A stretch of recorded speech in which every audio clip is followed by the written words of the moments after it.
Hey guys, welcome back to another episode of Dream Daddy.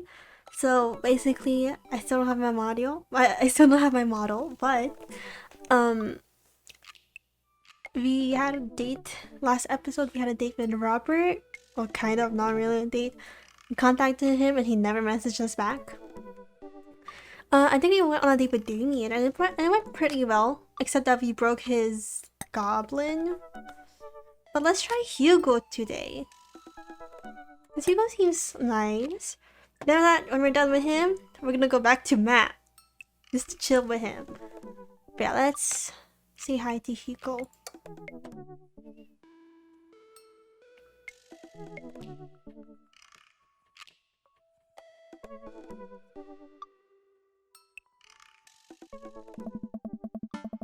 I navigate to Hugo's Dadbook page and type out a message. Hey Hugo, great seeing you at the barbecue. Wanna hang out sometime? I wait for a few minutes before the computer dings. I'm so glad you messaged me, and I definitely want to hang out sometime, but I have a favor to ask.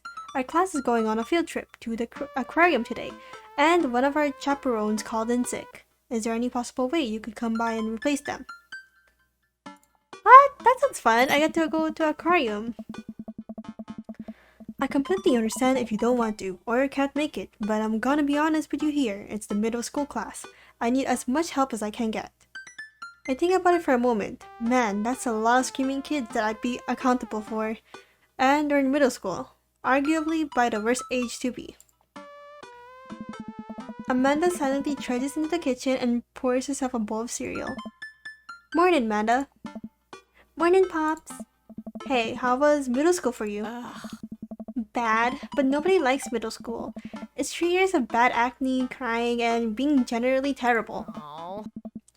Everyone sucks. No self-awareness. It's just a bunch of hormonal teenagers locked in a gross old building for 40 plus hours a week, doing long division and starting fights over, I don't know, pizza day?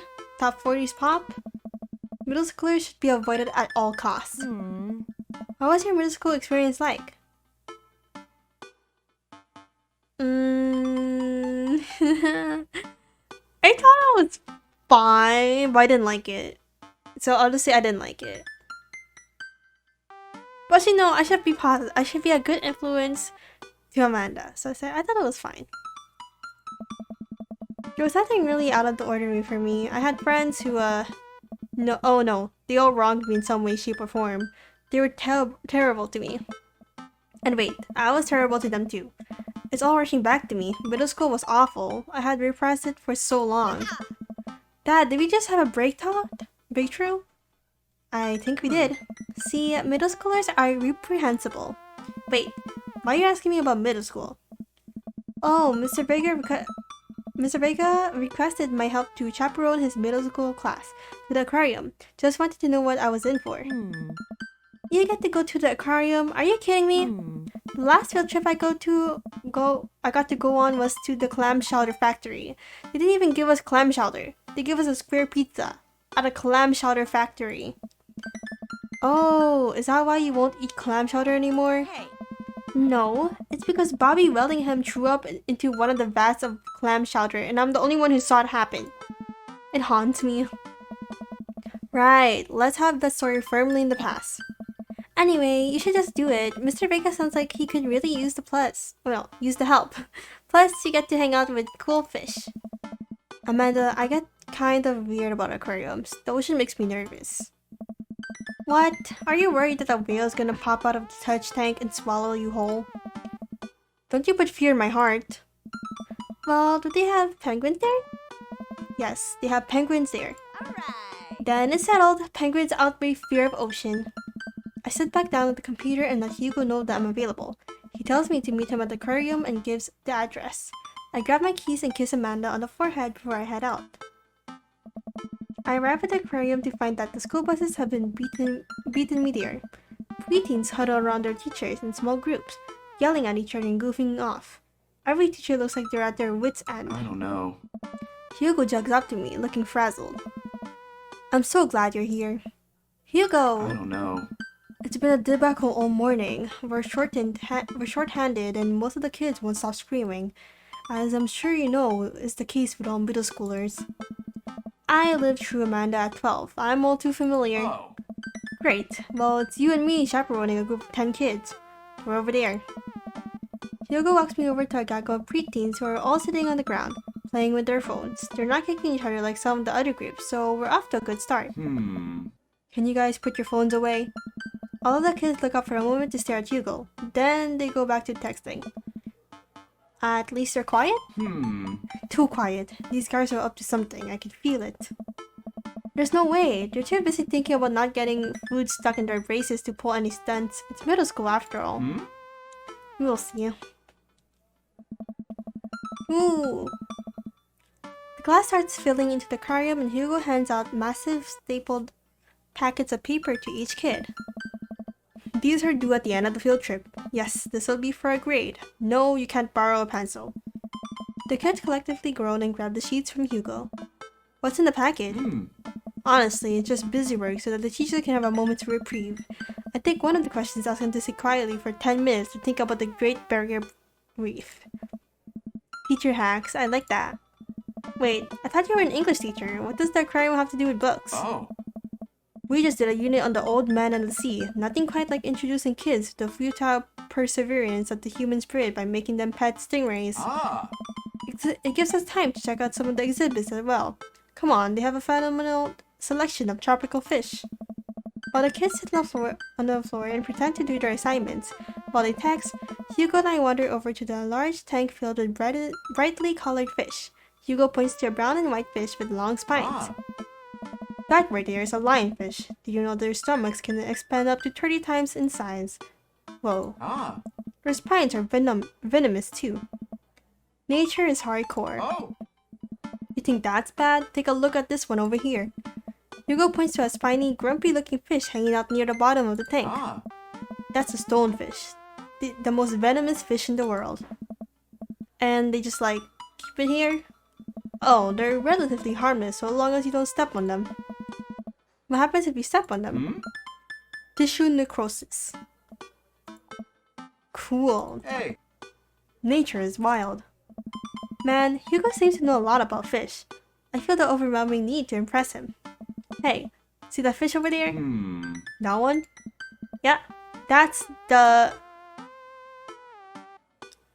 Okay, blue-nosed wiggly fish doesn't sound believable. American longfin or humphead wrasse?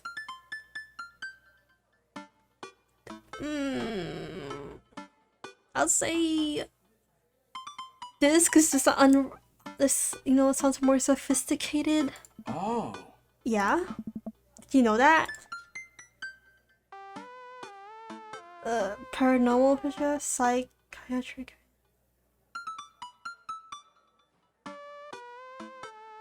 Is he into politics?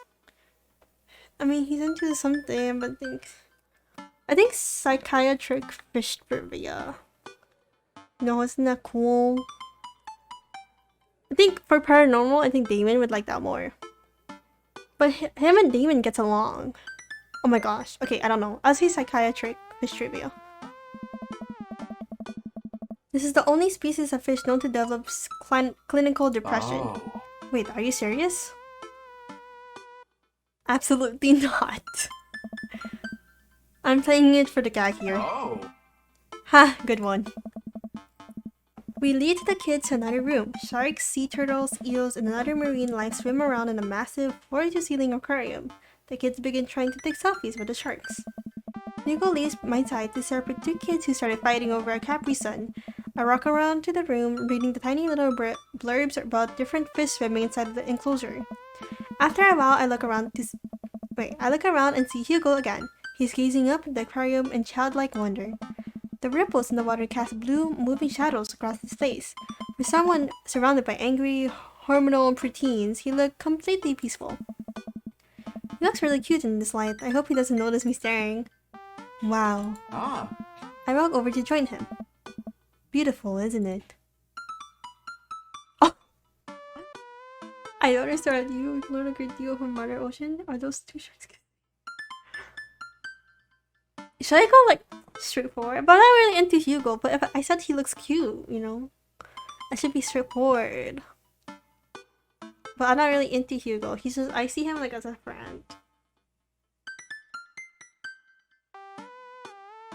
I'll say, I was go for it, I'll risk it all the way. What? Oh, he doesn't like it. Oh, he doesn't like it. Oh no. Hugo turns bright red. Maybe I put it on too thick. I mean, I'd rather not stare at you at all. Hugo looks confused. Great save, Daisel. I mean, never mind. Forget I said anything. I am suddenly very sweaty. I search around for a fish tank to dunk my head into to cool down. We stand together for a moment, admiring the wonders of marine life. We eventually make our way to the touch tank room, which seems to be the only thing the kids are actually interested in. The tank is filled with a variety of horseshoe crabs, sea urchins, stingrays, and small fish. I stand around the edges of the tank and keep a very distance from the sea life. Who knows what kind of nefarious plans those horseshoe crabs have for my well-moisturized hands. Hugo rolls up his sleeve and sticks his hand in the water. Don't you want to pet some rays, Daisel? Oh, I don't know, I'm good. I don't think I should just stay over here and admire them from a respectable distance. Come on, it'll be fun and informative. Don't make fun of me, but I'm scared to touch them. I get weird when there's no glass separating us. I don't know what any of those things are, but I get a feeling they will probably bite me in my delicious hands if given a chance. Nothing in this tank can hurt you. The strings have had their barbs removed. The horseshoe crabs only eat little clams, and the anemones are perfectly safe to touch. Against my better judgment, I approach the tank, slowly dipping my hand into the cold water. I touch a stingray as it glides past me. See, not so bad. It feels like fun, slimy leather. Things get a lot less scary when you learn more about them, right? I dive my head back into the touch tank with a renewed vigor for ocean life. I poke at some urchins and feel the hard carapace of a horseshoe crab. My hand brushes against Hugo's as we reach for the same anemone. I pull away, blushing. Hugo smiles at me. Hey, you're supposed to be touching the fish. Sorry, I just get a little carried away. Wait. That girl over there looks suspicious. Why's that? Our backpacks usually that wet? Hold on. Susan, get back here! Hugo runs after a middle schooler and catches her before she can make it to the exit. Oh! I think a student tried stealing a fish into its backpack. Wanna tell me what's in the bag? Textbooks? Wanna tell me what's really in the bag? Susan won't budge. I walk over to Hugo and the girl. I think he might need a bad cop. Look, kid. Oh my gosh! I'm not afraid to hit a child. I'm not saying that. What is this? What does that mean? That's an easy 5 to 10 in the clink.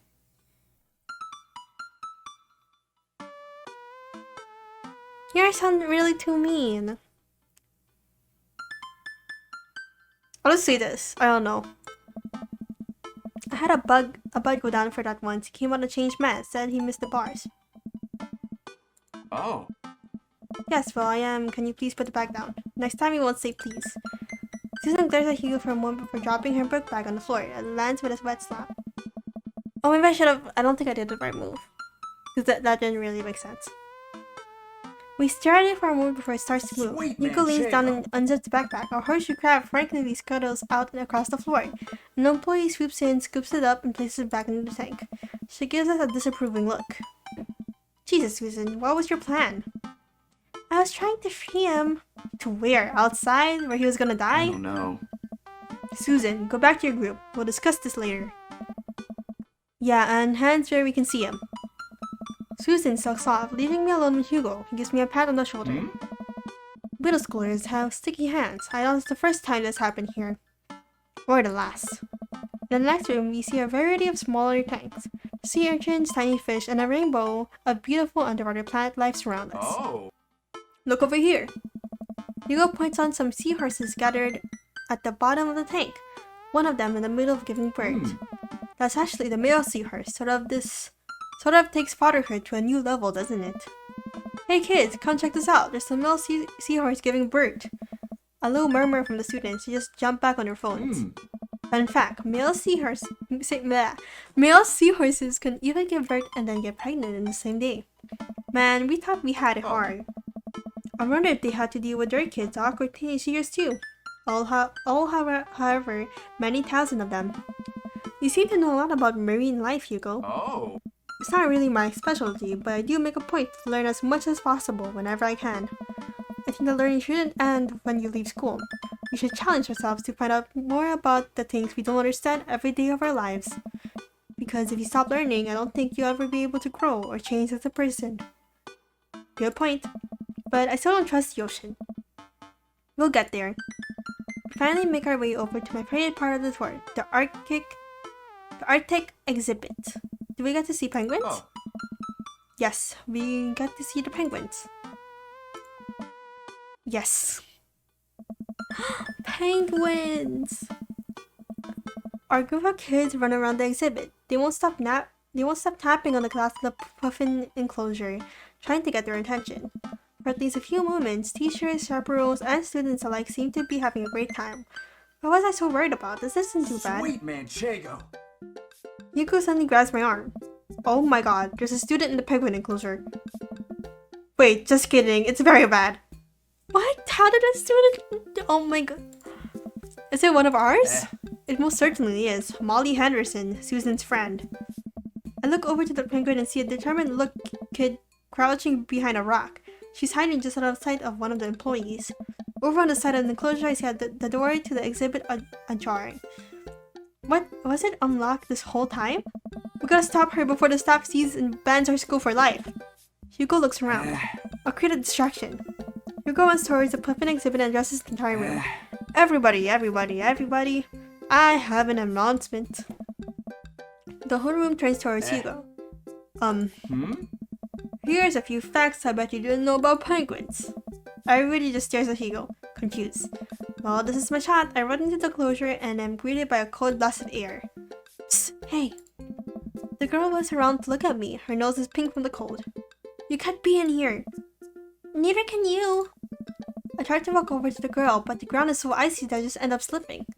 I catch myself before I hit the ground, but the girl still laughs at me. Contrary to popular belief, penguins are birds. Birds are traditionally known to fly, but penguins cannot. So if I can understand some confusion when we're discussing the birdness of penguins. The crowd is still somehow enraptured. Kid, what are you even doing? I'm letting the penguins go. They deserve freedom. Where are they even going to go? They're gonna live in my closet. Look, I just don't even have time to argue about this. We gotta get out of here. Not until I save a penguin. Little known fact is that penguins only live in cold climates. With some exceptions, so they don't all live in cold climates if you're splitting hairs here. Did I mention that they don't fly? The crowd is starting to lose interest. I'm running out of time.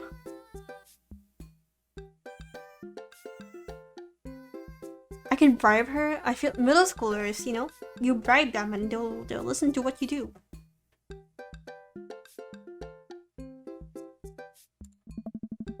I will give you $20 right now if you leave with me. Molly thinks for a second. Okay, well, give it to me right now. Oh no! I'm gonna get scammed.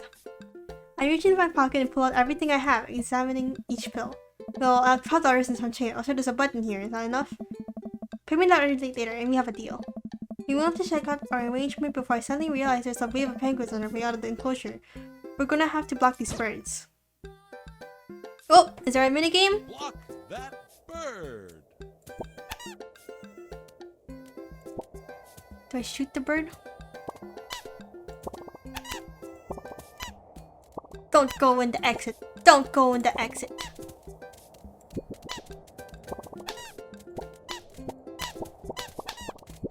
I'm shooting it everywhere. I'm shooting it everywhere. No, you don't. No, you don't. What? How? Penguin escape where? I did not see any penguin pass through me.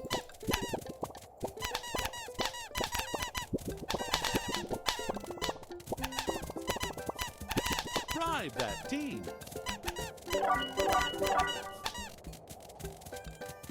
How did that penguin escape me? I did not see that. Wait, did it take some of my money? It took some of my money.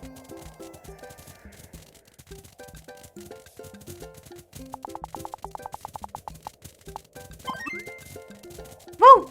I got an S.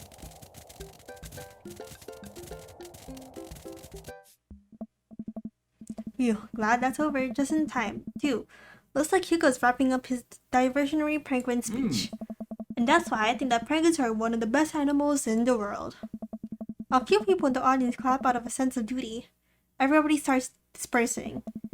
Hugo spots us from across the way and runs over. Molly, what were you doing in there? I was liberating animals, Mr. Vega. You realize that the penguins can only survive in Arctic temperatures, right? You would have had a dead penguin on your hands. Well, it was the thought that counts. No, Molly, it wasn't. Molly turns to me. You owe me $8. What? Just, I'll pay you later. Molly runs up towards Susan, I suppose so they can compare animal teeth notes. You're not off the hook, Molly. Daisel, did you just bribe a child?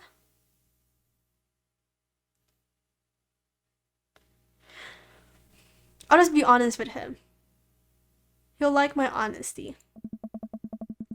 It was the only way to get her out of the exhibit. I'm not proud of what I've done.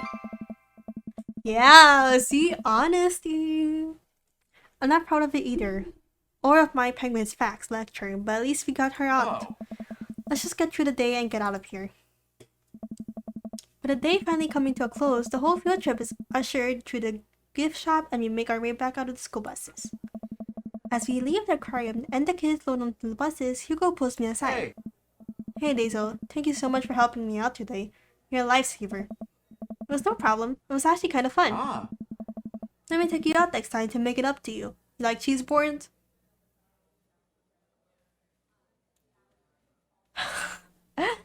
I'll say this. Great, well, I gotta go make sure the kids don't steal anything else. See you around. I walk inside to find the house empty. I wonder where the panda's at. Before I know it, Amanda pops in through the front door. What you up tonight? Just doing some homework. How was the aquarium?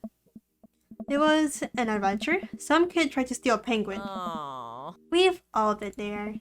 I had to run in and grab her before any of the employees saw. You had to go into the penguin enclosure? Did you steal a penguin for us? Amanda, no penguins were stolen thanks to the valiant efforts of myself and Mr. Vega. It was nice getting to spend some time with Hugo, though. I'm surprised he helped complete a cover-up. He's usually kind of a what? Kind of a stick in the mud. He's actually pretty cool. I had a good time with him. Right, too much adventure for me today. I'm gonna go rest my eyes. You mean take a nap? There's a difference. You'll learn when you become a father.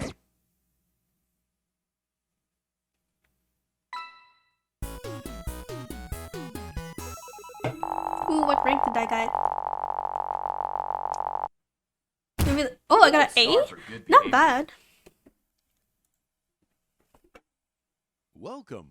You've got dads. Oh, what is this?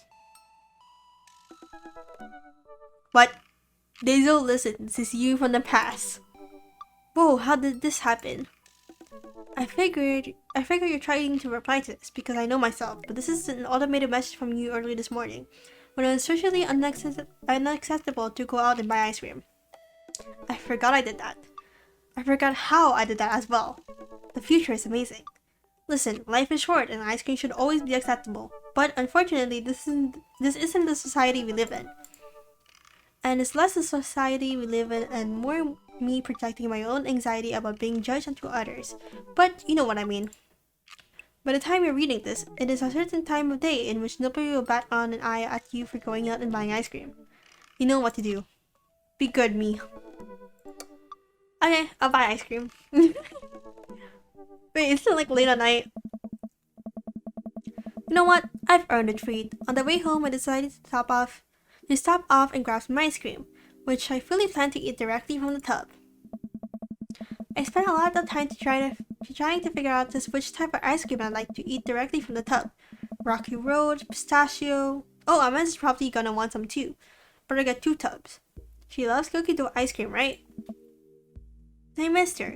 I turned around to see Ernest, leaning up against the wall of the convenience store. Ernest? You're cool, right? Yeah, I'm cool. I'm cool, but I don't see what that has to do with anything. Well, if you're cool, you'll help me out, right? Help you out? There's no fire involved, is there? Just clouds. So if I give you $20, will you buy me e-liquid? What? Ernest, what's e-liquid? Isn't that alcohol? It's like a Gatorade, you know? Electric light liquid. I get it myself, but I'm banned from here for trying to run a grift on the cashier. Classic Friddle game, you know, the deal. Oh, if you're talking about blinds electric lights, then I got you, little buddy. I didn't know you played the Friddle. Just ask the clerk for blue quintuple vortex. You know what it is. This doesn't sound trustable. They're not giving me a choice. I should have said no way.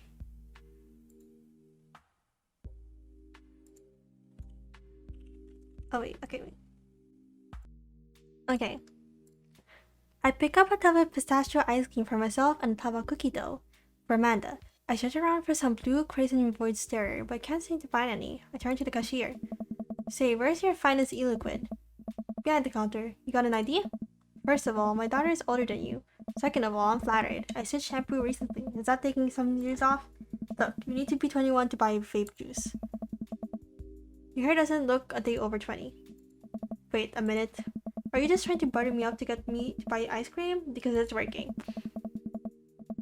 I glance outside and spot Ernest staring at me. Double wait a minute. You're telling me that e-liquid is not a sports drink? It's for vaping. Ernest is watching us intently through the window. I better go give the kid a piece of my mind. I see. I knew it! It seems so off.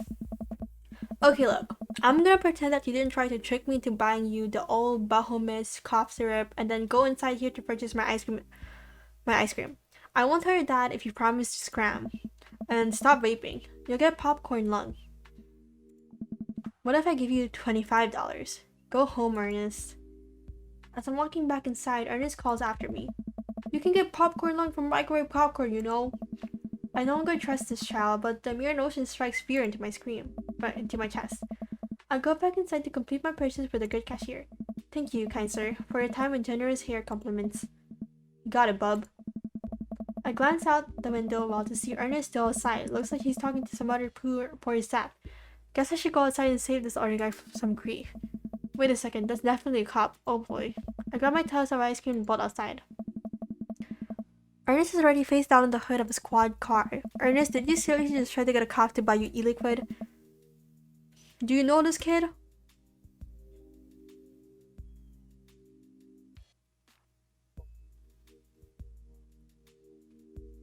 Well, this is correct, and this is correct. But if I say this, he will get in trouble. If I say this, he won't get in trouble. But either way, I feel like Hugo will know about this.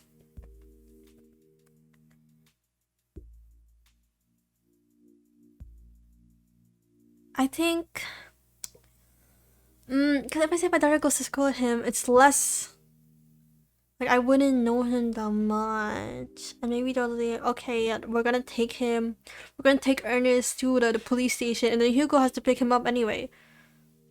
But if I say this, you know, the police officer would probably just say like, oh, can you just take this child with you and tell the dad what happened and stuff like that, you know?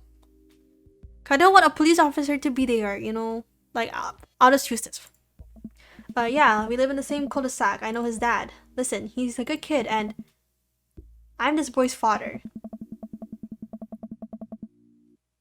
Oh! Oops, Ernest is not Hugo's dad? Oops, I thought Ernest was Hugo's dad. It's Robert. Oops. Okay, wait. I turn around and see Robert walking up the street and towards the convenience store. Ernest, what are you doing? I want a lawyer.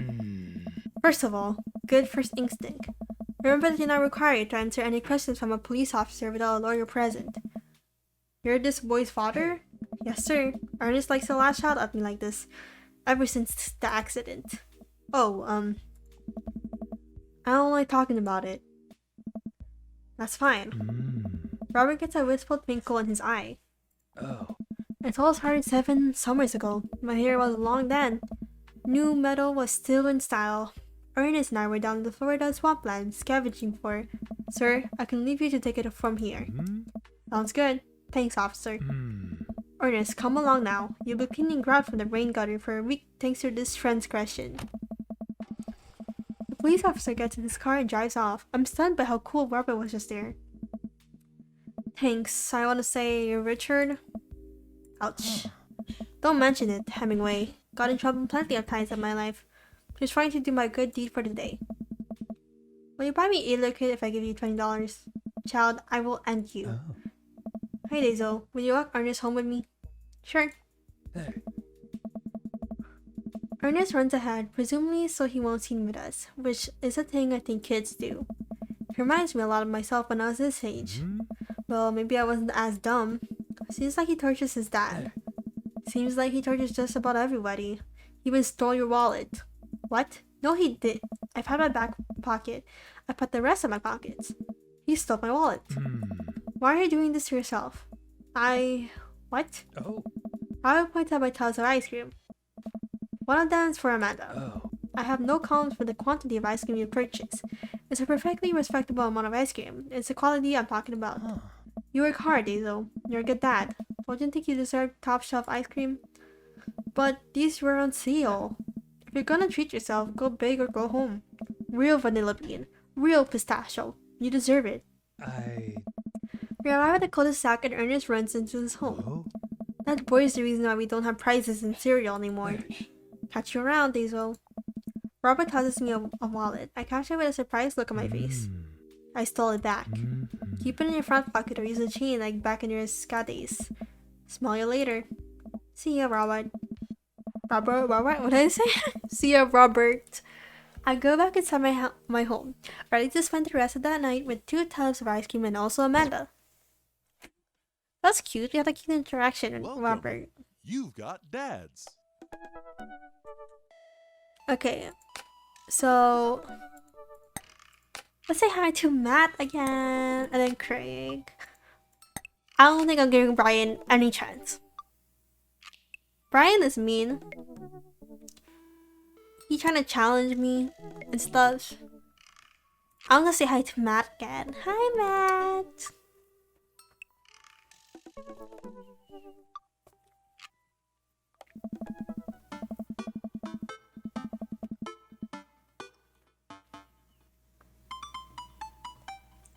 Instead of messaging the guy, why don't I just walk over and grab some coffee? I'm feeling really sluggish today anyway. Amanda! Amanda sticks her head out of her room. Water! Wanna go to the coffee spoon? Oh, so you get called cool once and now the cool dad who hangs out at coffee shops and listens to neo jazz and stuff. Amanda, are you gonna bring your laptop and your letterbound journal so you can work on your poetry anthology? Look, honey, you don't want to buy coffee or not? Let me grab my laptop and my letterbound journal. Amanda and I make the short walk over to the coffee spoon. The place is quiet today. There's a few people hanging out and reading books in the cozy little nooks. I walk up to the counter and see a familiar Pierce face. Hey, you were the dude that yelled at the bunch the other night. Amanda casts a sideways glance at me.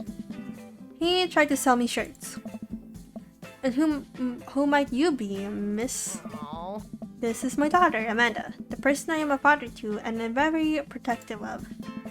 An honor to make your acquaintance. My name is Pablo. Did I mention that I make witch house music? I wouldn't call it witch house music, but okay. A piercing blow to my ego, though not one that will illustrate my need to impress you. My innate dad senses tingle. I am overwhelmed with a fatherly protective energy. I must do something to protect my child.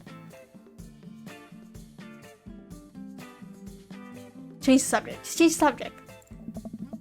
Anyways, Pablo, I didn't know you worked here. Yeah, man. Today's my first day. Matt's still training me. Daisel. Matt comes out from washing dishes in the back room to meet Amanda and I. He and I high-five, as fellow cool people do. I see you met my newest employee. At your service, although I'm only here until Vacant Vale starts their world tour. When's that? Well, we have to put out our record first. Right, Pablo. Now, what do you do with customers again? Right, yes. Pablo clears his throat. Hello, good folk of Maple Bay. Can I interest you in a tasty caffeine beverage? A smashing pumpkin spice latte, please. Classic, and you?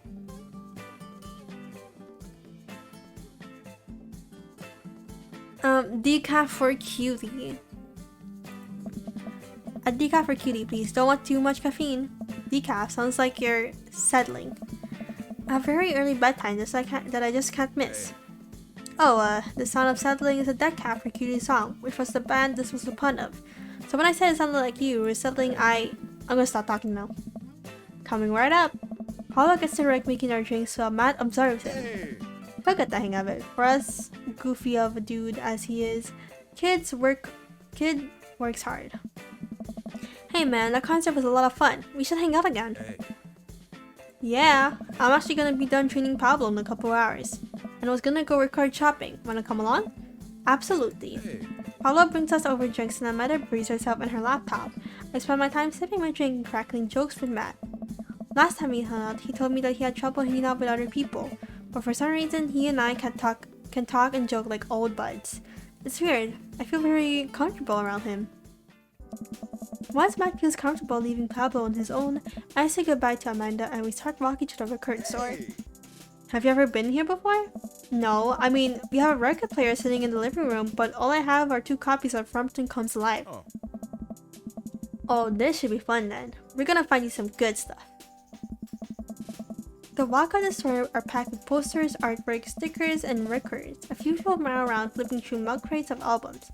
Some indie band is playing through the speakers. It's a nice vibe. So, why do people still buy records? Isn't it kinda outdated at this point? There's a lot of people who will try to tell you what the vinyl sounds warmer, or more true to the artist's intent. But really, I think it's just nice to collect records. It's cool that in this day and age, we have just about every song ever created, available instantly on our phones. But there's something about holding an album and getting to see an artwork in your hands that I'll always love. That's why I try to get as many of the records that I love in physical form as possible. Remember when we were kids and we would have to wait around by the radio with the cassette tapes so that we could record our favorite songs? It made each listen really special. And mixtapes were even cooler because of how much work they took. Now you just make a playlist. I think the last time someone gave me a real mixtape was in high school. I look around the multi-level record store and spot some genres: future wave, jungle, anarcho-punk, non-exploitation. I have no idea where to even start. Man, this is a little overwhelming. Here, let me help you find something you might like. If you were a milkshake, what flavor would you be? I'd be strawberry. Purple? I'd be strawberry. If you could only buy one type of candle scent for the rest of your life, what could it be? Spring fever, dark. Ooh, cherry blossoms. What's your favorite ambient sound? Rain. What's your dream vacation spot?